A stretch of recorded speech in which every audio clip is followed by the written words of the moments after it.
श्री स्वामी समर्थ. श्री गुरुदेव दत्त. श्री गुरुचरित्र कथासाराच्या या पवित्र प्रवासात आज आपण प्रवेश करतो. अध्याय 5 श्रीपाद वल्लभ.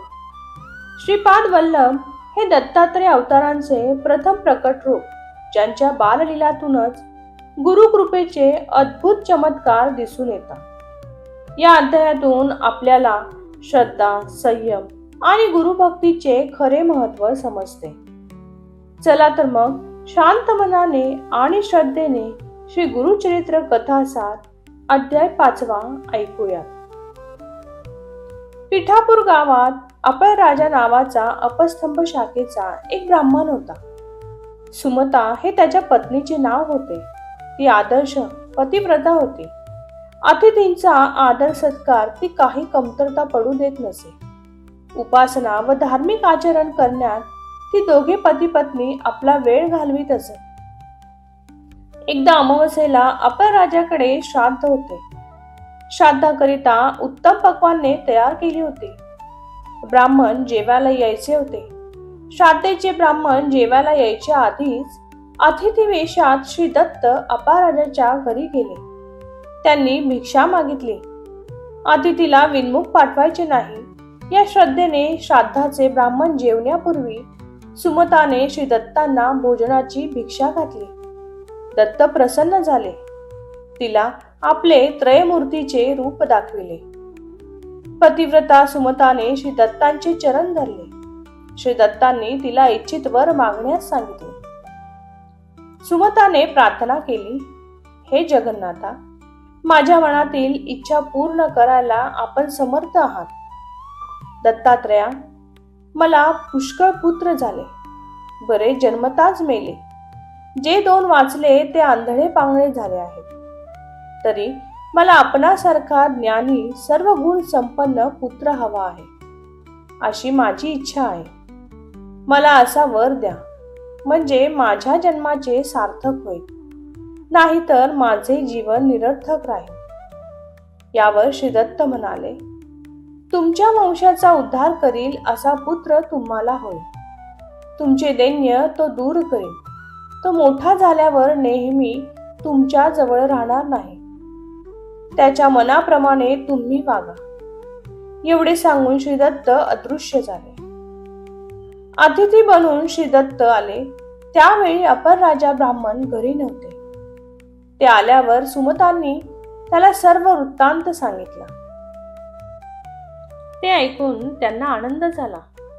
अपळ राजा ब्राह्मण सुमता आपल्या पत्नीला म्हणाला, माहूर करवीर क्षेत्र हे श्री दत्तात्रयांचे स्थान आहे. तेथे त्यांचा सदैव वास असतो. पांचाळेश्वर नगरात ते सतत असतात.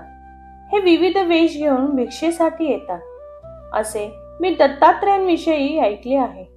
आज ते आपल्याकडे आले. माझ्या परवानगीनीच वाट न पाहता तू प्राप्त परिस्थितीत त्यांना भोजन देऊन त्यांच्याकडून वर मिळवलास. आता आम्हाला चांगले दिवस येतील. पितरांच्या ऐवजी श्री विष्णू भगवानच आज आमच्याकडे भोजन करून गेले. अतिथी बनून आलेल्या श्री दत्तात्रयांनी तुझी परीक्षा घेतली. त्यात तू यशस्वी झालीस. तुला प्रत्यक्ष परमेश्वर भेटला. आता आपणाला चांगला पुत्र होईल. काही दिवसानंतर यतीचे बोल खरे ठरले. सुमतेला दिवस राहिले. 9 महिन्यांनी ती प्रसूत होऊन पुत्ररत्नाचा लाभ झाला. हा दीक्षा करता जगद्गुरु होईल, असे भविष्य ज्योतिषांनी वर्तविले. श्री दत्तात्रयांच्या वरदानाने पुत्रप्राप्ती झाली. म्हणून अपळ राजा ब्राह्मणाने व सुमताने त्यांचे नाव श्रीपाद असे ठेवले. श्रीपाद वाढू लागले. 7 वर्षाचा झाल्यावर एका शुभ मुहूर्तावर त्यांची मुंज विधीपूर्वक मोठ्या थाट्यानं करण्यात आली. श्रीपाद 4 वेद, मीमांसा, तर्कशास्त्र विचारपूर्वक म्हणून दाखवू लागला. व्यवहार, वेदांत भाषा अशा गहन विषयावर अधिकारवाणीने बोलू लागला. सर्वांना या गोष्टीचे मोठे नवल वाटले. आई वडिलांचे मन आनंदले. श्रीपाद मुमुक्षांना ज्ञानदान देऊ लागला. अशी 8 वर्षे गेली. तो 16 वर्षाचा झाला. एक दिवस सुमताने श्रीपाद जवळ लग्नाचा विषय काढला. ती त्याला म्हणाली, श्रीपाद, तुझे लग्न करावे असा माझा मानस आहे. घरात सुनबाई आणावी अशी माझी खूप इच्छा आहे. ती तू पुरवशील ना? तेव्हा श्रीपाद म्हणाला, आई, वैराग्य स्त्री वाचून मला सर्व स्त्रिया माते समान आहेत. मी ब्रह्मचारी तापसी आहे. माझे खरे नाव श्रीवल्लभ आहे. तुम्ही माझे नाव श्रीपाद ठेवलेत. आता माझे नाव श्रीपाद श्रीवल्लभ म्हणून प्रसिद्ध होईल. आई, उत्तरेकडे तपश्चर्येला जाण्याचा मी निश्चय केला आहे. सुमताला अतिथी बनून आलेल्या श्री दत्ताचे ते बोल आठवले. तुम्ही त्याच्या मनाप्रमाणे वागा असे त्यांनी सांगितले होते. श्रीपादच्या सांगण्याप्रमाणे वागण्यातच आपण हित आहे हे तिने ओळखले. श्रीपाद, तू आमच्या म्हातारपणी सांभाळ करशील या मोठ्या आशेवर आम्ही होतो. आता तू आम्हाला सोडून तपश्चर्येसाठी दूर निघून जाणार म्हणजे मग आमचा सांभाळ कोण करणार? असं म्हणून सुमताच्या डोळ्यातून अश्रू वाहू लागले. आई, तू अजिबात काळजी करू नकोस असे बोलून त्याने आपल्या 2 भावांकडे अमृत दृष्टीने पाहिले.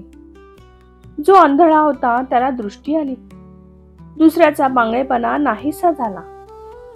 त्यांची शरीरे हे तेजपुंज झाले. त्यांच्या बुद्धीत तेज आणले. सुमताला धन्य वाटले. अवतारी पुरुषाने आपणावर अनुग्रह करण्याकरिता आपल्या पोटी जन्म घेतला अशी तिने आपल्या मनाची समजूत करून घेतली व श्रीपादला निघण्यास अनुज्ञा दिली. श्रीपाद श्रीवल्लभ प्रथम बद्रीनाथकडे प्रयाण केले. त्यानंतर ते गोकर्ण क्षेत्रात तीर्थयात्रा करीत गेले. जर तुम्हाला हा अध्याय मनाला भावला असेल तर व्हिडिओला लाईक करा, भक्तीचा प्रसार करण्यासाठी शेअर करा आणि पुढील अध्यायासाठी आमच्या चॅनेलला सबस्क्राईब करायला विसरू नका. पुढील अध्यायात पुन्हा भेटूया. श्री स्वामी समर्थ. श्री गुरुदेव दत्त.